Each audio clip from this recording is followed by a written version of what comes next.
ಪ್ರೀತಮ್ ಗೌಡ್ರ ನಡೆ ಕುತೂಹಲವನ್ನ ಕೆರಳಿಸಿದೆ ಒಂದು ಕಡೆ, ಮತ್ತೊಂದು ಕಡೆ ಮೈತ್ರಿ ನಾಯಕರಿಗೆ ಶಾಕ್ ಎದುರಾಗಿದೆ. ಹಾಸನದ ರಾಜಕೀಯದಲ್ಲಿ ಮತ್ತೊಂದು ಮೆಗಾ ಟ್ವಿಸ್ಟ್. ಜೆಡಿಎಸ್ಗೆ ಶಾಕ್ ಅನ್ನು ಕೊಟ್ಟಿದ್ದಾರೆ ಪ್ರೀತಮ್ ಗೌಡ ಅತ್ಯಾಪ್ತರು. ಕಾಂಗ್ರೆಸ್ನ ಶ್ರೇಯಸ್ ಪಟೇಲ್ಗೆ ಪ್ರೀತಮ್ ಗೌಡ ಬಲಗೈ ಬಂಟನ ಬೆಂಬಲ. ಶ್ರೇಯಸ್ ಪಟೇಲ್ ಭೇಟಿಯಾಗಿ ಬೆಂಬಲವನ್ನ ಸೂಚಿಸಿದ್ದಾರೆ. ಉದ್ದೂರು ಪುರುಷೋತ್ತಮ್ ಬಣ ಅನ್ನೋದು ಗೊತ್ತಾಗ್ತಾ ಇದೆ. ಪ್ರೀತಮ್ ಗೌಡ ಯಾವುದೇ ಸೂಚನೆಯನ್ನ ನೀಡದ ಹಿನ್ನೆಲೆಯಲ್ಲಿ ನಾವು ಕಾಂಗ್ರೆಸ್ಗೆ ಸಪೋರ್ಟ್ ಮಾಡ್ತಾ ಇದ್ದೇವೆ ಅನ್ನುವಂತಹ ಮಾತನಾಡಿದ್ದಾರೆ. ಸಹಜವಾಗಿಯೇ ಇದು ಹಾಸನದ ರಾಜಕಾರಣದಲ್ಲಿ ತೀವ್ರ ಕುತೂಹಲಕ್ಕೆ ಕಾರಣವಾಗ್ತಾ ಇದೆ. ನೀವು ಕೂಡ ವಿಜುವಲ್ಸ್ ಅನ್ನು ಗಮನಿಸ್ತಾ ಇದ್ದೀರಿ. ಪ್ರೀತಮ್ ಗೌಡ್ರ ರೈಟ್ ಹ್ಯಾಂಡ್ ಅಂತ ಗುರುತಿಸಿಕೊಂಡಿದ್ರು, ಅತ್ಯಾಪ್ತರು ಅಂತ ಗುರುತಿಸಿಕೊಂಡಿದ್ರು ಉದಯ್. ಅವರು ಕಾಂಗ್ರೆಸ್ನ ಅಭ್ಯರ್ಥಿ ಶ್ರೇಯಸ್ ಪಟೇಲ್ ಅವರನ್ನ ಭೇಟಿಯಾಗಿ ಅವರಿಗೆ ಬೆಂಬಲವನ್ನು ಸೂಚಿಸಿದ್ದಾರೆ.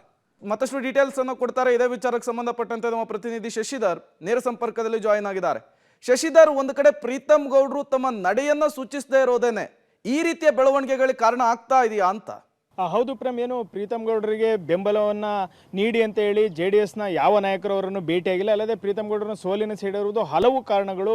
ಪ್ರಜ್ವಲ್ ರೇವಣ್ಣ ಅವರ ಬೆಂಬಲಕ್ಕೆ ಅವರು ಬಾರದಿರಲು ಇದೆ. ಆದರೆ ಇನ್ನೇನು ಕೇವಲ 17 ದಿನಗಳು ಮಾತ್ರ ಲೋಕಸಭಾ ಚುನಾವಣೆಗೆ ಉಳಿದಿದೆ. ಇನ್ನೂ ಸಹ ತಮ್ಮ ನೆಚ್ಚಿನ ನಾಯಕರಿಂದ ಯಾವುದೇ ಸೂಚನೆ ಬರದ ಹಿನ್ನೆಲೆಯಲ್ಲಿ ಪ್ರೀತಮ್ ಗೌಡರ ಬಲಗೈ ಬಂಟ ಹಾಗೂ ಅತ್ಯಾಪ್ತರಂತ ಉದ್ದೂರು ಪುರುಷೋತ್ತಮ ಹಾಗೂ ಅವರ ತಂಡದವರು ಈಗಾಗಲೇ ಶ್ರೇಯಸ್ ಪಟೇಲ್ ಅವರನ್ನ ಭೇಟಿ ಮಾಡಿ ಬಹಿರಂಗವಾಗಿ ಅವರ ಪರ ಪ್ರಚಾರವನ್ನ ಮಾಡ್ತಾ ಇರ್ತಕ್ಕಂಥದ್ದು. ಇದು ದಳಪತಿಗಳಿಗೆ ಮತ್ತೊಂದು ಶಾಕ್ ನೀಡಿದಂತ ಇದೆ. ಯಾಕೆಂದ್ರೆ ಪ್ರೀತಮ್ ಗೌಡರ ಅತ್ಯಾಪ್ತರಲ್ಲಿ ಒಬ್ಬರಾಗಂತ ಉದ್ದೂರು ಪುರುಷೋತ್ತಮರವರು ಅವರ ನಾಯಕರು ಏನು ಸೂಚನೆಯನ್ನು ಕೊಡ್ತಾರೆ ಅನ್ನೋದನ್ನ ಕಾಯ್ತಿದ್ರು. ಆದರೆ ಅವರ ನಾಯಕರನ್ನ JDS ನಾಯಕರು ನಡೆಸ್ಕೊಳ್ತಾ ಇರೋ ರೀತಿ ಇವೆಲ್ಲವನ್ನು ಗಮನಿಸಿ ಪ್ರೀತಮ್ ಗೌಡರಿಂದ ಯಾವುದೇ ಸಲಹೆ ಸೂಚನೆ ಬರದ ಹಿನ್ನೆಲೆಯಲ್ಲಿ ಅವರು ಬಹಿರಂಗವಾಗಿ BJP ನಾಯಕರ ವಿರುದ್ಧವೇ ಮೈತ್ರಿ ಅಭ್ಯರ್ಥಿಯ ವಿರುದ್ಧ ಕಾಂಗ್ರೆಸ್ ಅಭ್ಯರ್ಥಿ ಶ್ರೇಯಸ್ ಪಟೇಲ್ ಅವರ ಬೆಂಬಲಕ್ಕೆ ನಿಂತಿರ್ತಕ್ಕಂಥ ಇದನ್ನ ಗಮನಿಸಿದ್ರೆ ಪ್ರೀತಮ್ ಗೌಡರು ಈಗ ಯಾವ ಹೆಜ್ಜೆ ಇಡ್ತಾರೆ ಅನ್ನೋದೇ ಕುತೂಹಲವನ್ನು ಕೆಳಿಸಿದೆ. ಈಗಾಗಲೇ ಒಂದು ಬಣ ಶ್ರೇಯಸ್ ಪಟೇಲ್ ಪರವಾಗಿ ಕೆಲಸವನ್ನ ಮಾಡಲಿಕ್ಕೆ ಮುಂದಾಗಿದೆ.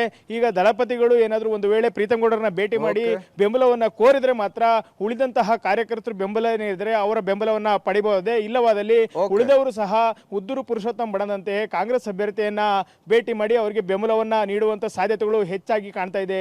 Prem, okay, thank you Shashidhar ತಮ್ಮೆಲ್ಲ ಮಾಹಿತಿಗಾಗಿ.